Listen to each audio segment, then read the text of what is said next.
खान सोमवती अमावस्या की कथा सुनावा। सुनो, वीडियो लाइक शेयर सब्सक्राइब कर दियो। अपने प्यारों से अमावस्या माता की कथा सभी सोमवती अमावस्या की। सोमवती अमावस्या व्रत की कथा के अनुसार एक गरीब ब्राह्मण परिवार था। उस परिवार में पति पत्नी एवं उसकी एक पुत्री भी थी। उनकी पुत्री समय के गुजरने के साथ साथ धीरे धीरे बड़ी होने लगी। उस पुत्री में बढ़ती उम्र के साथ सभी स्त्रियोचित सगुणों का विकास हो रहा था। वह कन्या सुंदर, संस्कारवान एवं गुणवान थी, परंतु गरीब होने के कारण उसका विवाह नहीं हो पा रहा था। एक दिन उस ब्राह्मण के घर एक साधु महाराज पधारे। साधु उस कन्या के सेवा भाव से अत्यधिक प्रसन्न हुए। कन्या को लंबी आयु का आशीर्वाद देते हुए साधु ने कहा कि इस कन्या के हाथ में विवाह योग्य रेखा नहीं है। तब ब्राह्मण दंपति ने साधु से इसका उपाय पूछा। कन्या ऐसा क्या करे कि उसके हाथ में विवाह योग्य रेखा बन जाए।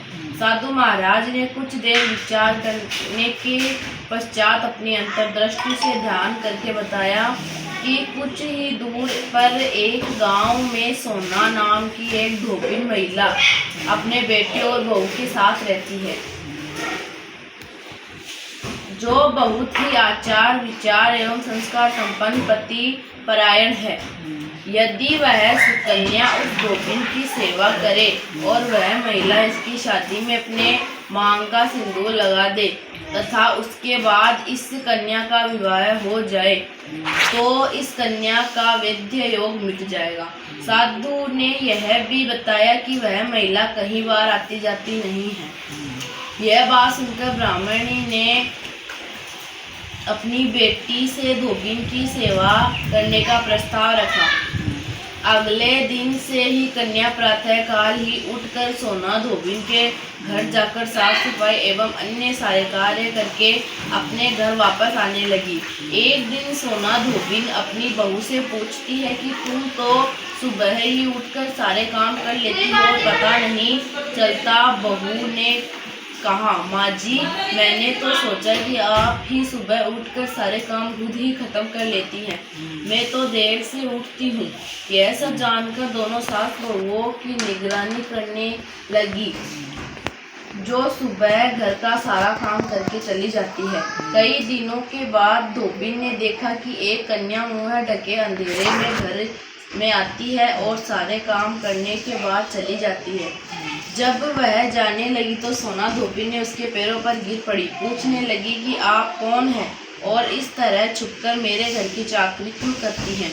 जब कन्या ने सारी बात बताई तो सोना धोबिन पति परायण थी, अतः उसमें तेज था। वह तैयार होकर सोना धोबिन के पति थोड़ा अस्वस्थ थे। उसने अपनी बहू से अपने लौट आने तक घर पर ही रहने दो कहा। सोना धोबिन ने जैसे ही अपने मांग का सिंदूर उस कन्या की मांग में लगाया, सोना धोबिन का पति मर गया। उसे इस बात का पता चल गया। वह घर से निराजल ही चली थी। यह सोचकर कि रास्ते में कहीं पीपल का पेड़ मिलेगा तो उससे भवरी देकर और उसकी परिक्रमा कर ही जल ग्रहण करेंगे। उस दिन सोमवती अमावस्या थी।